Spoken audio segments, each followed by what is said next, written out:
A special edition. Mary Martin and Ethel Merman, two of the greatest showstoppers, talk with Beverly Sills about showbiz life. Tuesday night at 7:30.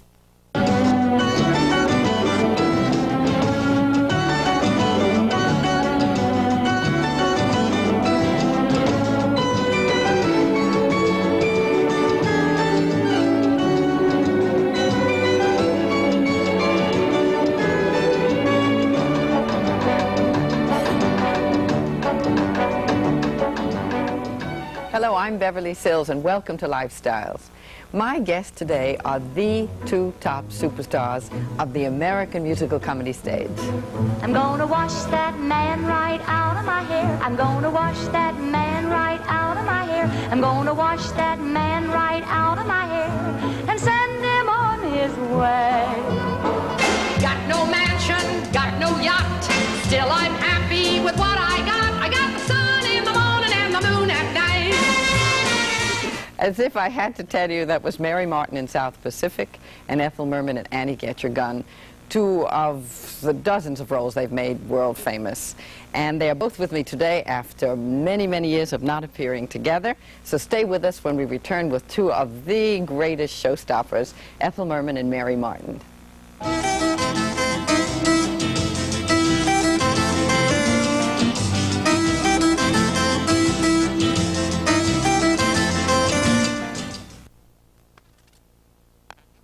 Mary Martin and Ethel Merman is like describing the American flag. But just in case there's anybody who's been living in outer space for the last 40 years. This lady here is Mary Martin. I want to tell you some of the credits of these ladies. Her career started as a Texas dance teacher. Yes. There is South Pacific, Peter Pan, One Touch of Venus, The Sound of Music, and I Do, among others. And over there is my friend Ethel Merman, the typist from Queens. Right. The Queen. Yeah. The Queen typist from Queens. Still type. Again, we remember Du Barry Was a Lady, Yes. Panama Hattie, Annie Get Your Gun, Call Me Madam, Gypsy. My God, It's only a half-hour show. terrible the way you ladies just hang around home, do nothing. Anyhow, welcome.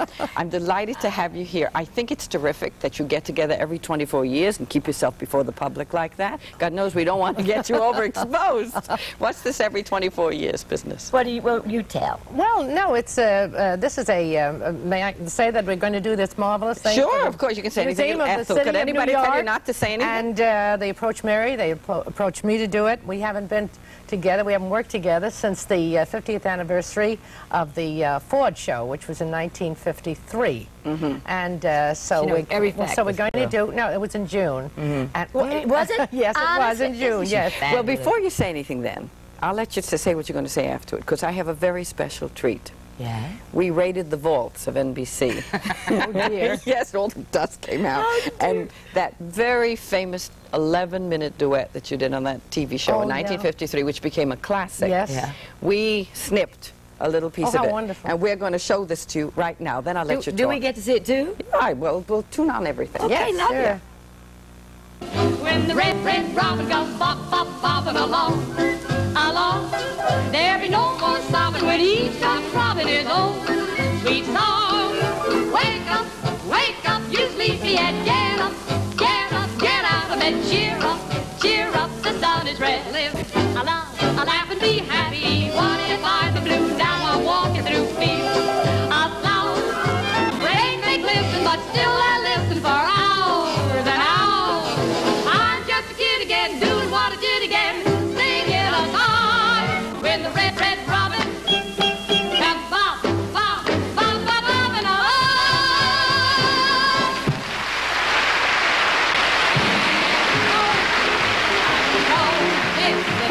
No business I know.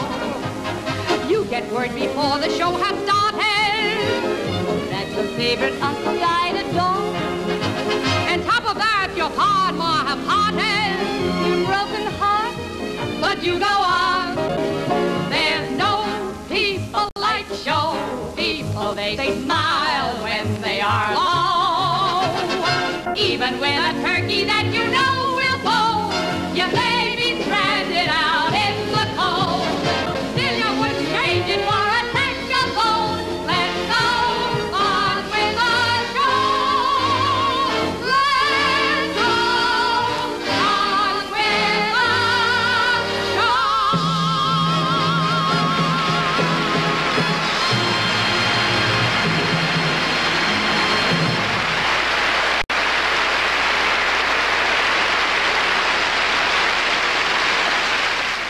the Bobbsey twins. Yeah, I think Oh, that was sensational. All right, now tell me, you're getting together again. Yeah, we're going to get together sometime in May and do this benefit for the Museum of the City of New York.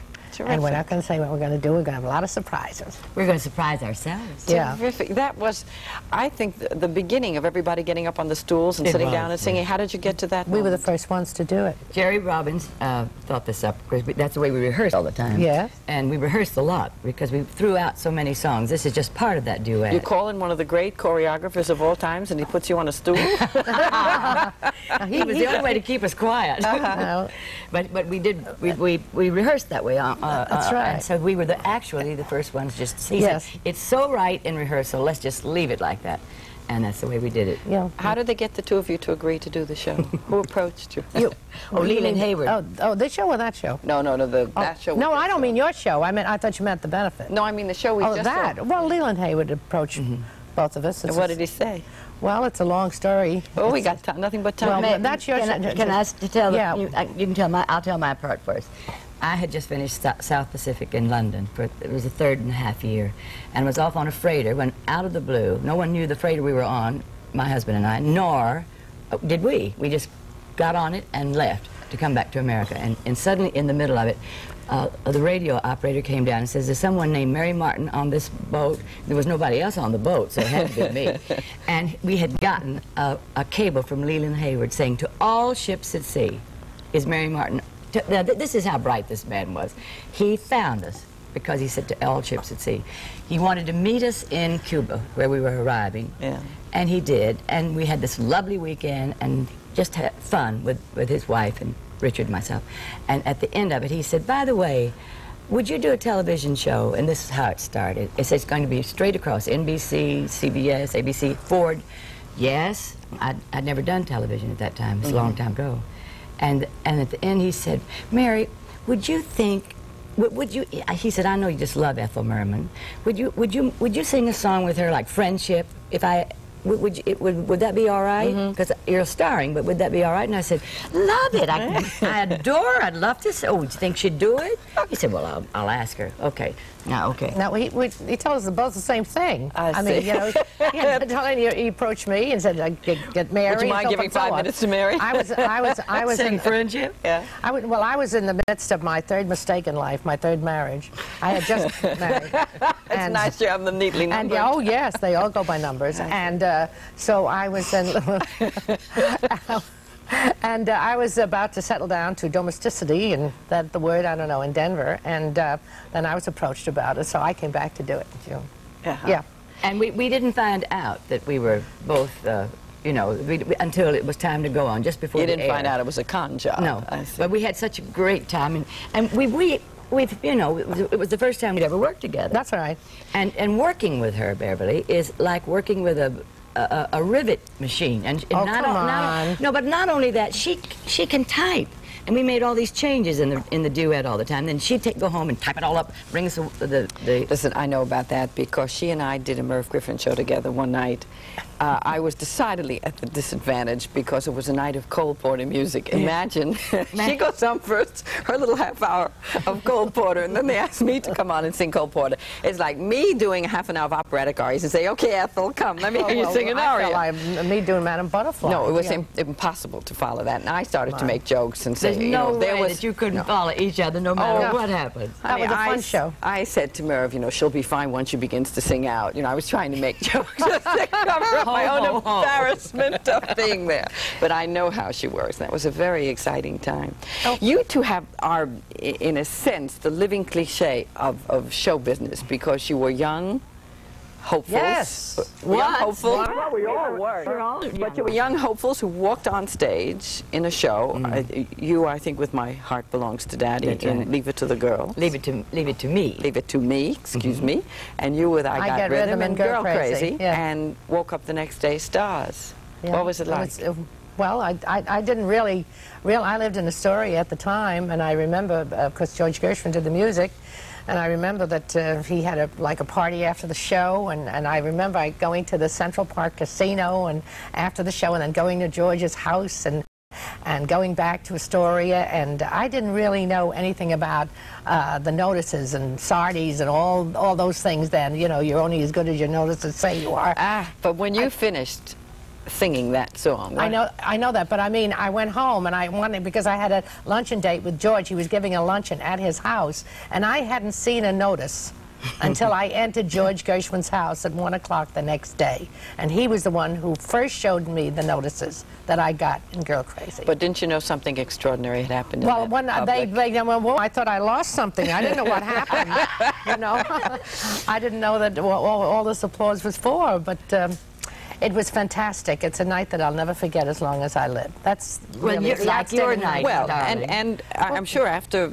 My Heart Belongs to Daddy, there's a kind of magic in that applause that is totally different from anything else. I never do hear it, though. All the blood goes to my head, so I'd never hear it. And I don't hear anything on opening night. And on, like, Wonderful Guy, you know, Richard Rogers would come back and everybody, you know, I don't hear it. All the blood goes to my head. So are you missing something? Oh, I like to hear it. I do. Well, if I don't hear it, I feel I'm bombing. Well, me with the Cleopatra, it knocked me for absolute loop.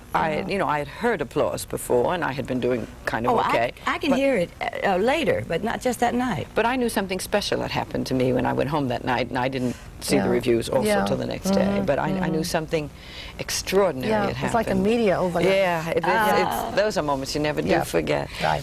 We had a party after Leave It to Me at El Morocco, and I'd never been to El Morocco. I didn't have a dress to wear, and so Benton Friedler, the producer, her producer, strangely enough, her producer and my producer, you know, started. Yes, wasn't he your first it was Aronson Friedley when I don't know, was just been. And, I mean, he was the same man. Yes, produced both shows.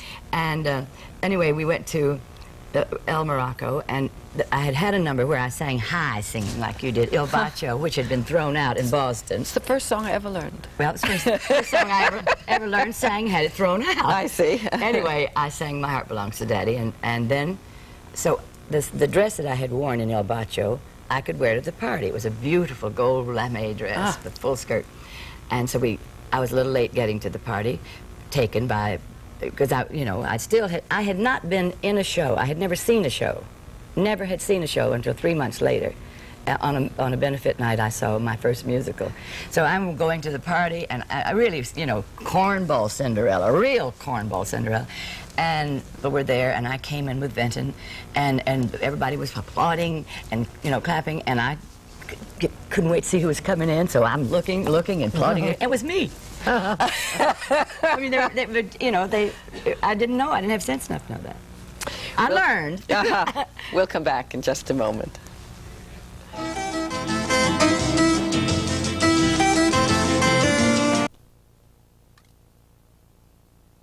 We're back with Ethel Merman and Mary Martin. We have something in common, and that is that we were performing when other kids were cutting paper dolls. I'll start with you, Ethel. Can you remember the first time you went on stage? Well, the first time I went on stage was in Girl Crazy, of course, but I did things before that. Yeah, I mean, when you were, I doubled from, I was working in a place called Little Russia on 57th Street, down in the cellar. I was working as a private secretary in the daytime and doubling there at night. One show, and that's how I really got started, because an agent came in to that place one particular night, saw me, and then went over to his office, and he had someone coming in from the coast, and I got signed to do some shorts for Warner Brothers out at the Brooklyn studio out there, and I did one. It was never released. That's but when did you start to sing? Since I was that high. Did your mother say, oh, look, my father, not professional, but my father played piano just for his own amusement. And what did he say? Look, my little Ethel has a nice voice, or well, what? He couldn't stop me. Every time he played the piano, I'd start to sing. And I've been singing all my life. I've never gone near a singing teacher. I've never had a vocal lesson in my life. Well, it backs up a theory of my own, that about all the technicalities of singing and placing of voices, and I'm beginning to think that's a lot of nonsense. I think just getting up there, opening your mouth, supporting, I'm sure you have good lung power. Gershwin was the one who told me never to go near a singing teacher because he said you have a natural quality and then you become diaphragm conscious and breathing and everything, so I take a breath when I have to. Yeah, I get a lot of letters from young people and say, how do you do this when you sing? Do you put it in the cheeks? Do you do this? And I suddenly thought, my, you know, this is getting very technical. I don't bother with any of that. Well, when they start to me about head tones and all, I don't know what they're talking about. When did you start, Mary? 5. 5. But I remember. Oh, you were sophisticated, mature. Well, yes. I guess I was. At the Fireman's Hall in Weatherford, at the Fireman's Ball, I sang when the apples grow on the lilac tree. Do you remember that little song? Of course I do. When the apples grow on the lilac tree. And I guess I sang even before that. I mean, that's the first time I remember hearing applause. Were your parents interested in what you were doing? They were interested in doing anything that I ever. They were wonderful parents. Yeah. And I've read and hear you speak of yours. Yes, we've all been. Yeah. She just, you know, has had the most wonderful mother and father, and she's been the most fabulous daughter. This one, fabulous. No, just supportive. My mother was never a Mama Rose. My mother never came to the theater unless I invited her to come backstage. Never. Really? Never came near the My theater. mother to this day. Never. Same you know what thing. she used to say? I have to leave her name at the stage door. Beverly, you know what she used to say? Yeah. She'd say, I wouldn't think of going to your father's office. Ah, that's a good point.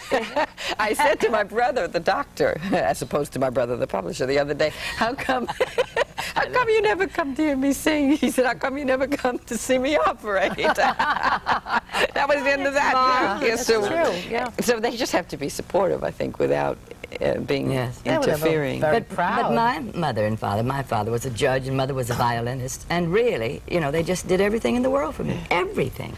What do you think was the highlight of your career? Well, certainly South Pacific was the great show of my life. Certainly, I've had. Well, we all have so many highlights. Good heavens! Yeah, I was very irritated to you with Ezio Pinto. You realize that I have gone my entire career and never was able to sing with him. Well, I got there it, you are, and you get him in the end exactly. Oh, but what a voice and what a man! So it was South Pacific for you. Well, South Pacific is the greatest show, and I love doing it. You know, but I guess the greatest thing for me personally was the joy was Peter Pan. Was it? Oh, yes. Because I love to fly. Yeah. How about you? Been flying ever since. Well, I don't know, I think my favorite show, of course, of all of them I've done, and I've done about 14, I think, was Gypsy. And then I'd put in Annie, Get Your Gun, and then, I don't know, Did you really love Madam. Gypsy more than Annie? And then, oh, yes. Well, I know why, Gypsy could have easily been a play. I mean, the libretto was just so strong. I remember seeing the run-through of it, remember? Yeah, backstage, that's right. we did it at the Winter Garden. That's right, the dry run-through on a Sunday afternoon. Had a fit, because No she scenery. was so great in the acting. This was the acting, Yes, not just not the the singing. singing. She was sensational. Well, that's why I prefer, that's why I favor that What's show. your favorite? Well, I have to say Cleopatra. You know, nothing could ever really. I don't think it's my greatest accomplishment. It was my greatest night, you know, on the stage. But is this the most exciting time? No, it was the most exciting time for me. But I think the finest thing I ever did in my career was Roberto Devereux when I played the old British Queen. It's the thing I worked hardest over and felt I succeeded best at. Other things that I was successful with sort of came easy. You're successful at everything. Nah, come on. see you I was very interested, though, about your appearances at the Palace with Durante. Was that not? Didn't you appear with Jimmy Durante at the Palace? Not at the Palace, no. No, I didn't. No. Let me see. Who is that? Oh, there's Lou Holtz, but I don't think not at the Palace. I did his shows on TV. Yeah. You know, all his. But I don't think No, I did. No, I worked in a nightclub with Jimmy Durante. Yeah. Yes. Well, what was it like then? The first time you went into the Palace? Well, the Palace. I was rehearsing for. This shows what you can do when you're young. I played the Palace, did 2 shows, went up to rehearse Girl Crazy at night. Yeah. And then after that, I did Girl Crazy at night, did shorts at Paramount in Astoria, and doubled into the Central Park Casino. Don't forget the typing. You figure that one out. And do Don't my own forget the typing. typing. I've never had a I want to tell you secretary. something. When she says when she was young, she's still doing the same thing. I just saw her out in California. You were just in California. I was in California, and now I've been in London. We all are still moving. You'd think we thought we were 12 or 16. Well, like that's what keeps us going. Sure. I think it's If you ever marvelous. stop, you'd all collapse. You know. Got anything in the future that you want to do? that you haven't done already? Our benefit. Aside from your benefit? Well, I mean, I'm getting in your category. I know. I'm doing a lot of symphonic concerts, my Can you darling. believe it? She's going to make all of us unemployed. I go with the Wichita going to all my Symphony places. on March the 15th, and then to Chautauqua, New York, and I go to Detroit, and I go to Pittsburgh. What are you doing? Well, I mean, what do you think you're doing at these places? No, what are you doing? What I think I'm singing. Yeah, I know, but what are you singing? Tell me what you do. I do. The first half is the symphonic orchestra. They do the first half. Then I come on after intermission, and I do my concert. You do your thing. My concert. I do. No, I do I do kick out all my songs that I've made popular. And before you said you were doing Peter and the Wolf. Well, Which part did you play? That was I narrated it. Oh, well, okay. I want to see which part you played. That was in Hershey, Pennsylvania, and Gene Shalit conducted the orchestra, and I narrated. He asked me to do it with him, and I did it. Yes, it was quite an experience. It was wonderful. I'm sure. Yeah. I mean, those are all my places. I don't like you going there at all.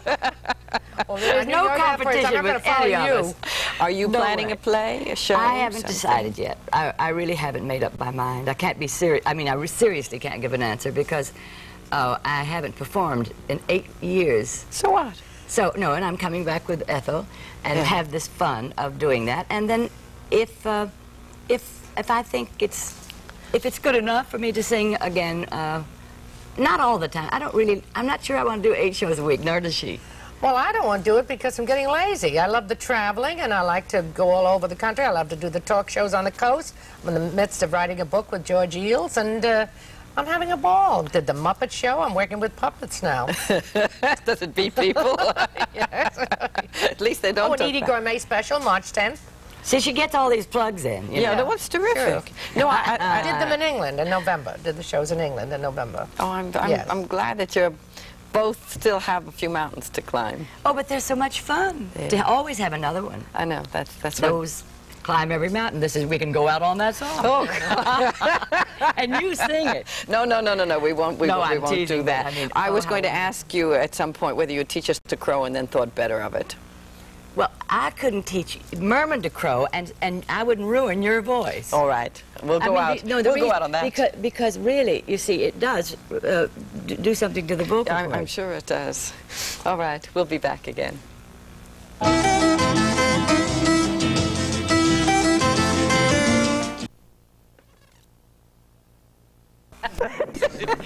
I hate to say goodbye. We've had such a good time. But I do want to say that we'll all have a chance to see these two ladies. You have to go because they made 24 years again. Then they'll wheel us in. This is Ethel Merman and Mary Martin are appearing together in a special one-night-only benefit performance for the Friends of Theater and Music of the Museum of the City of New York. And the date is Sunday night, May 15th at a Schubert Theater, which will be announced at some later date. I hope we'll see each other very soon again. I hope so. It's been fun. I love it. Thank you Big very kiss much. to you. Thank you. Thank you.